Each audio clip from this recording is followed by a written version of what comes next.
The next session is what happens when a buyer or seller cancels a contract under the EBA and the MEBA agreements, and Claudia Casalis from Robert Allen Law Firm is going to enlighten on that with us. Robert Allen Law Corporate Department, she's a transactional attorney. She experienced representing a broad spectrum of clients, including yacht manufacturers, brokerages, marine lenders, private buyers, and sellers of luxury yachts. And then a familiar face to us, Stephanie Klein, also of Robert Allen Law, full-service boutique law firm. We know about Robert Allen, they're good supporters of EBA. Stephanie focuses her practice on yacht transactions, advising private buyers, and we all know about Robert Allen Law Firm. So please dig into the program if you want some more bio notes, and it's very impressive, but we just don't have time to go through it all. So Stephanie and Claudia. Thank you. Are you sitting down? Huh? You can sit down if you want. So now we're going to bore you. We will basically talk about for the next half an hour about what happens when either the buyer or the seller cancels the contract under the IYBA form, or I might say FIBA again, so, or the MEBA MOA. Where's the clicker? There you go. The green one. Perfect. Okay, so I'm going to cover the IYBA. Stephanie will cover the MEBA form. Essentially, there are three ways you're going to see a contract get canceled. Number one is when the buyer rejects the vessel at the accept or reject stage. Number two will be if the buyer defaults and then the seller gets remedies. Or number three will be when the seller defaults and the buyer will get his remedies. I assume you're all relatively familiar with the form. The first page of the contract will state the multiple dates that will govern the contract. In specific, it'll say the acceptance or rejection of the vessel. Unlike the MEBA, the IYBA gives the buyer an absolute right to reject the vessel. If they like it, they went in the second time and decided they didn't really like it, they can reject the vessel. You don't really have to have a defect, or you don't even have to survey the boat. If the buyer does not actually accept in a written notice the vessel by the accept reject date, the vessel is deemed rejected. So what happens then? Essentially, the deposit will be returned to the buyer after the buyer's charges on the vessel, such as the survey, get paid. So the remaining goes back to the buyer. And once that is done, the contract is terminated. The parties have no further liabilities under the contract. So you're done. With one caveat that I'll cover later. So your boat gets accepted. You move to closing. What happens? Hopefully nothing. But if the buyer defaults, and that will usually take the following: either he doesn't pay the deposit, he doesn't pay the balance, or he fails to refuse delivery of the vessel. You could also argue when he doesn't provide the documentation that he has to, although that is relatively limited. Once that happens, then your seller has the right to you as brokers and the seller have the right to the deposit. You will first pay the same as the other one. You'll pay the cost. Once that is done, the remaining portion of the deposit will get divided 50% to the seller and 50% to the brokers. That 50% among the brokers will be divided in the same way you would have split up the commission had the closing been completed. So if you're splitting it up 50 and 50%, you will both get 50%. If it was 60-40, same thing. If the buyer had not paid the deposit, let's say it was a $2 million purchase, usual standard deposit will be 10%, so $200,000. If the buyer never made that deposit, he will be responsible for paying that deposit to the escrow agent, which under the IYBA form, is typically the selling broker, unless it gets changed by an addendum. And then that, once he makes that payment, it will be divided in the same way. If the buyer, however, has made more payments to the selling broker or escrow agent in preparation of closing, whatever exceeds the deposit will be returned back to the buyer. The seller will have no further claim to the buyer for the default, neither will the brokers. And the contract will be then terminated and each of you go their separate ways.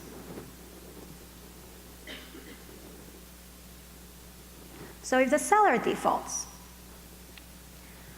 at that point the buyer has two options. They can either choose to demand their deposit back and whatever other funds they paid from the escrow agent, or they can choose to sue the seller for specific performance. What that essentially means is that a court is asked to force the seller to comply with the terms of the contract and sell the boat under the terms. If the buyer, however, chooses to demand the deposit, which is more likely the option unless he really likes the boat, he will get his full deposit back. So the seller, however, will owe the brokers the exact same commission he would have paid had the closing been completed. How do you get that? That's when prevailing attorney's fees come in. You would actually have to sue them.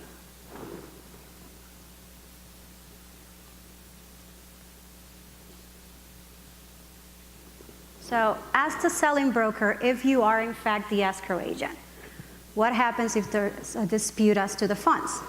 Essentially, you're bound to Broward County Venue Court, most likely, unless your office is in a different county in Florida. And you will get indemnified as far as legal fees go and other costs from both the seller and the buyer. Unless the one caveat is if you're found to be grossly negligent or willful misconduct.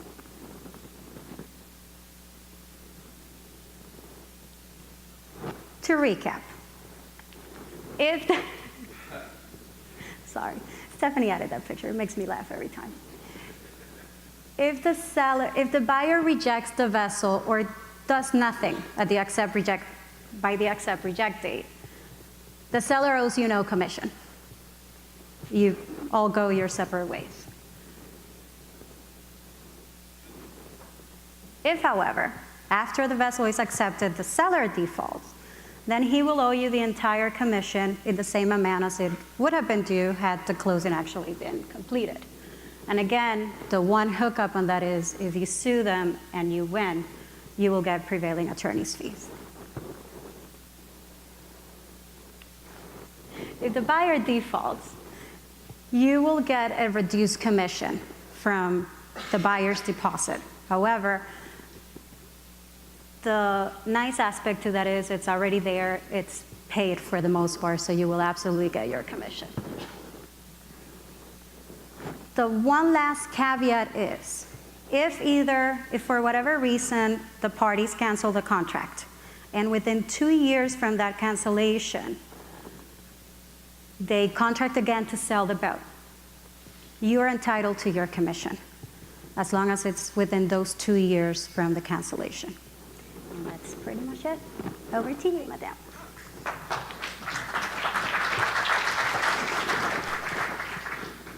All right, I'm on. So, okay, because I have you guys all here, I want to do a quick survey because we're in Florida, we don't use the MEBA a lot, but we do see it sometimes. So how many of you guys have used the MEBA in your practice for the purchase and sale of a vessel?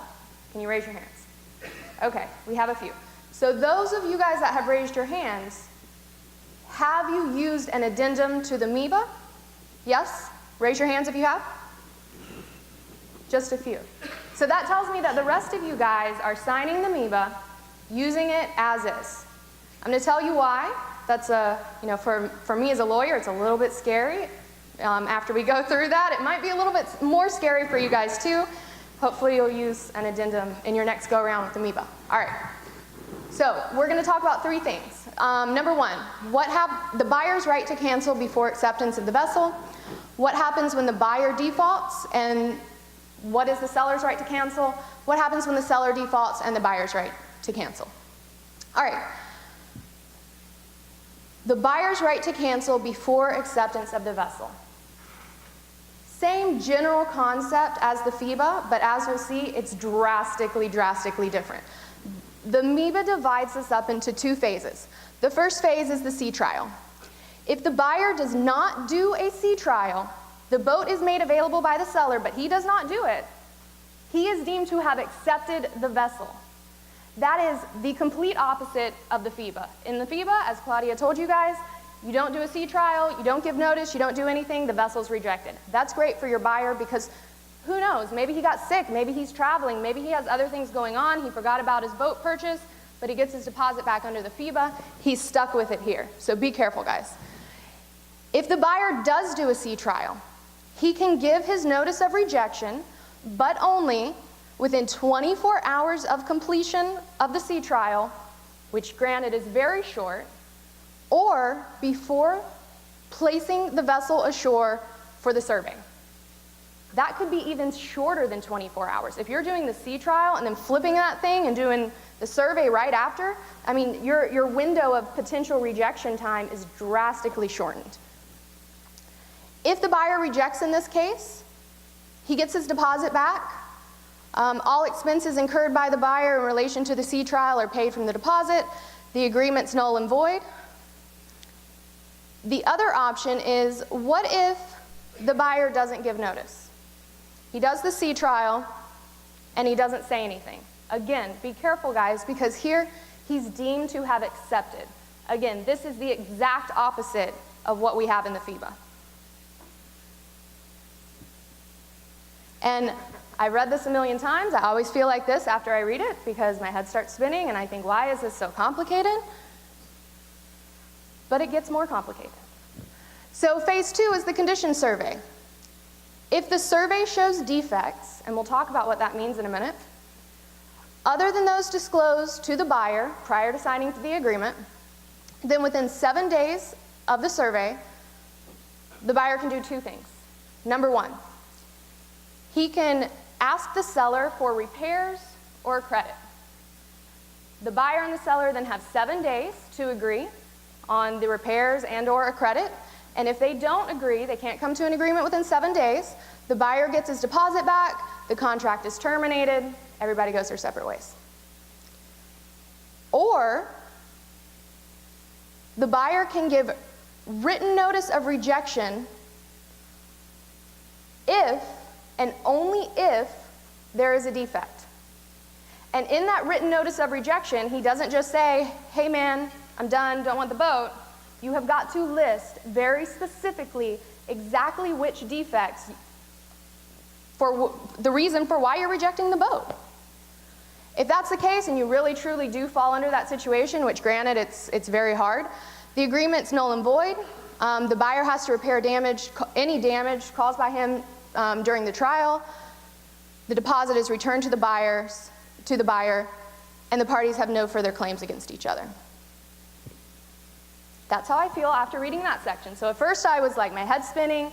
Now I'm wanting to cry because I have to read this thing all the time and it's complicated. But wait, there's more. And it's not a free ShamWow, by the way. What is a defect? I don't like reading verbatim off of the slides, but I am going to read this to you guys because it's so specific. A defect means if an officially appointed marine surveyor, which is defined as a marine surveyor whose day-to-day business is occupied with the surveying of vessels of a similar quality to and value of this vessel, if he certifies in writing that the defect affects the operational integrity of the vessel or her machinery or her systems or renders the vessel unseaworthy. That's very serious. That is not, the kitchen knob is broken, that's a defect, the thingy won't turn. It's operational integrity and seaworthiness. So this is why I told you guys, it's very, very hard to fall into this category, so be very careful. In this situation, in the accept reject phase with the MIBA, the buyer really, really runs the risk of getting stuck with a vessel that maybe he doesn't want. And when he's looking to you guys as his broker to guide him through this, if you're under this and you haven't amended it, you've got to be on your game. You got to know what you're doing. So let's transfer a little bit. Let's say the vessel's accepted, right? What happens when the buyer defaults, and when does the seller have a right to cancel? So buyer default when he can default by not paying the deposit. The seller has the right to cancel, and he can claim provable losses and expenses reasonably incurred plus interest. All that sounds very boring. But the takeaway from this is, again, the FIBA has been crafted in a very specific way, which is completely opposite of this. Under the FIBA, as Claudia told you guys, if the buyer doesn't put his money down when he signs that contract, there is a clause that says the seller can go after the buyer for the amount of the deposit. This is not the amount of the deposit. It's provable losses and reasonable expenses. If you're representing the seller, first you got to have losses, and then you got to prove they're reasonable. What happens if the buyer fails to pay the balance of the sales price prior to closing? The seller can cancel. The deposit is then split 50% to the seller and 50% to the brokers. And then, this is a similarity between FIBA because the broker's 50% is split however you guys would have split it amongst yourself had the sale gone through. And the parties have no further claims against each other. Let's transition again. What happens when the seller defaults, and when does the buyer have a right to cancel? If the seller fails to deliver the vessel and/or the required documents, the seller has to pay the reasonable expenses of the buyer's survey. The seller must pay the broker's commission. The deposit's returned to the buyer. And again, we have this language that the buyer can claim provable losses and expenses reasonably incurred. If you guys have heard some of our other presentations on the MIBA, you will know that the contract is subject to English law and arbitration in London. So this is another important point. If you have the chance to do an addendum, and you can change the choice of law and the venue, which sometimes, that parties can't agree. Sometimes we leave it English law. You have to get English counsel. You have to have an English lawyer tell you about how they interpret this stuff in England. But to the extent you can, change it to Florida law. Change it to Florida venue.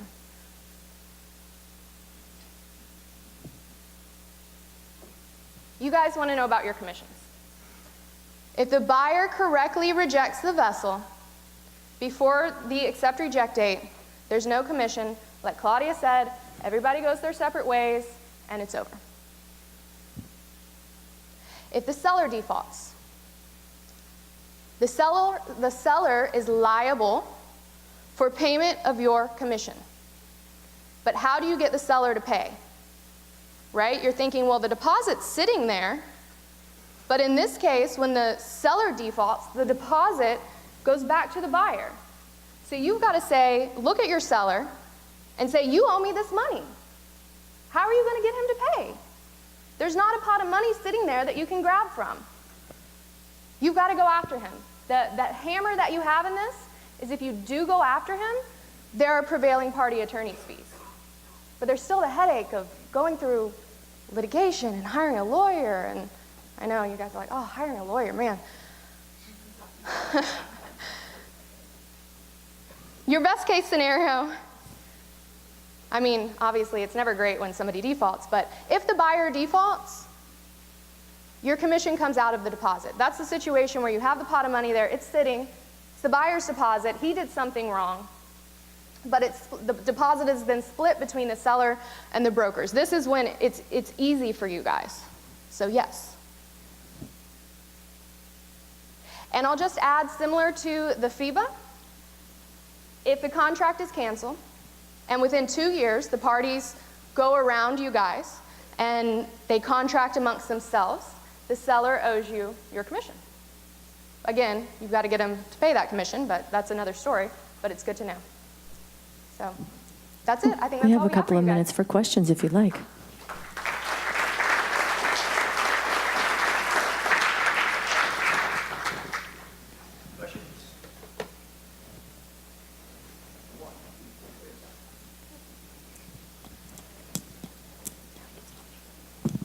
Hi, Claudia, when you were discussing breach by buyer, you said simply that the money then goes to the seller and the brokers.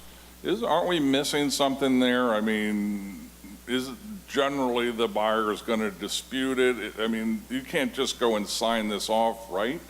Without authority or some kind of either a legal action to specific performance. Isn't there an interpleader when there's a dispute? I mean, we sort of like, oh, we just cash out of escrow. I think that's what I heard. Please help. Okay, so if there is no dispute as to whether the buyer actually defaulted on the contract, and the selling broker or the escrow agent must give the deposit to the broker and the seller.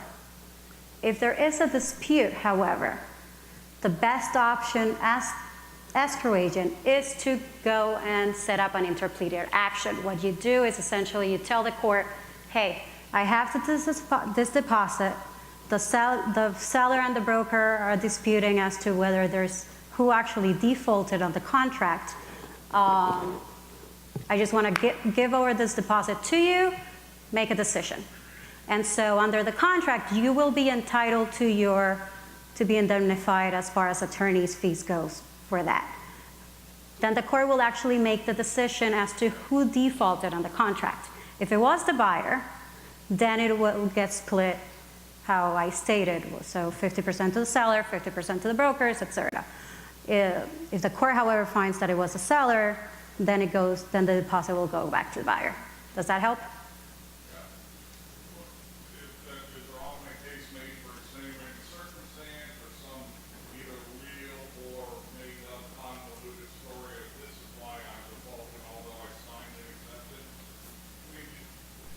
I mean,